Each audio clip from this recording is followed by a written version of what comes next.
Hi, welcome to competitive aspirants. అందరికీ good morning అండి. GRD వారు కౌంటర్లో ఒక ఇంపార్టెంట్ పాయింట్ అనేది ఒకటి రైజ్ చేశారండి.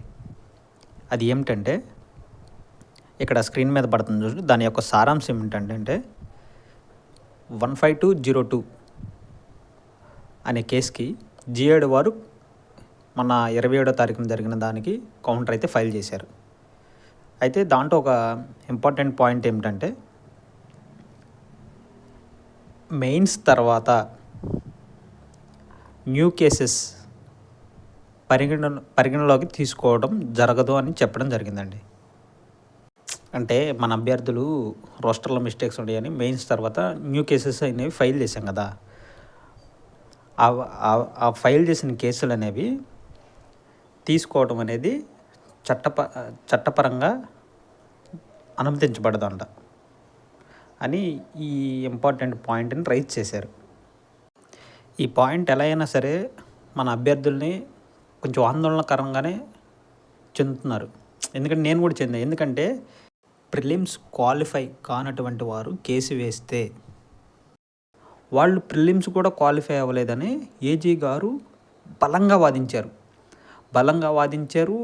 ఎలాగోలా మెయిన్స్ ఎగ్జామ్ అయితే పెట్టేశారు. ఇప్పుడు అదే పాయింట్ ఆ వేరియేషన్లోనే ఒక పాయింట్ని తీసుకొచ్చి మెయిన్స్ అయిపోయిన తర్వాత నమోదైన కేసులు చట్టపరంగా అనుమతించబడదని ఆ పాయింట్ జిఏడి వారు రైజ్ చేయటం వల్ల ప్రతి అభ్యర్థి ఆందోళన చెందుతున్నారు. ఇది స్టేట్మెంట్ తెలిసిన వారు ప్రిలిమ్స్ క్వాలిఫై కానటువంటి వారు కేసు వేశారని బలంగా వాదించారు. ఒకే పాయింట్ మీద ఏజీ గారిని చూసాం.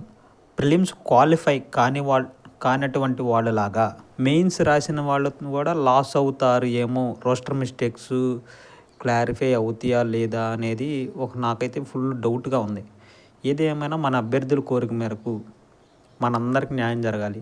రోస్టర్లో మిస్టేక్స్ ఉంటే ఖచ్చితంగా అవి సరిచేయాలంటే ప్రీవియస్ జడ్జిమెంట్ ప్రకారం అయితే నోటిఫికేషన్ క్యాన్సిల్ అవుతుందని ప్రీవియస్ జడ్జిమెంట్స్ అయితే కొన్ని ఉన్నాయి.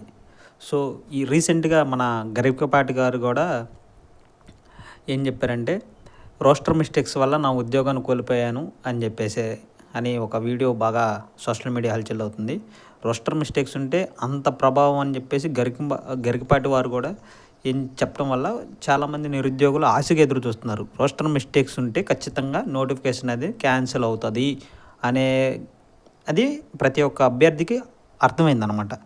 ఏది ఏమైనా సరే మన నిరుద్యోగులకి రోస్టర్ మిస్టేక్స్ అనేవి సరిచేసి ఇప్పుడు ఇది రీనోటిఫికేషన్కి వెళ్తుందా, మళ్ళీ మెయిన్స్ పెడతారా, లేకపోతే ఏం జరుగుతుంది అనేది కోర్టు వారు డిసైడ్ చేస్తారండి. కోర్టు వారి పరిధిలోనే మనం నడుచుకోవాలి.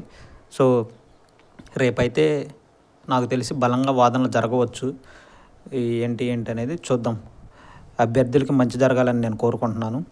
అందులో నేను కూడా ఒక బాధ్యుడిని కాబట్టి ప్రతి ఒక్కరికి న్యాయం జరగాలని కోరుకుంటున్నాను. రేపు వాదనలు జరుగుతాయి. రేపు అప్డేట్ ఇస్తానండి. Thank you.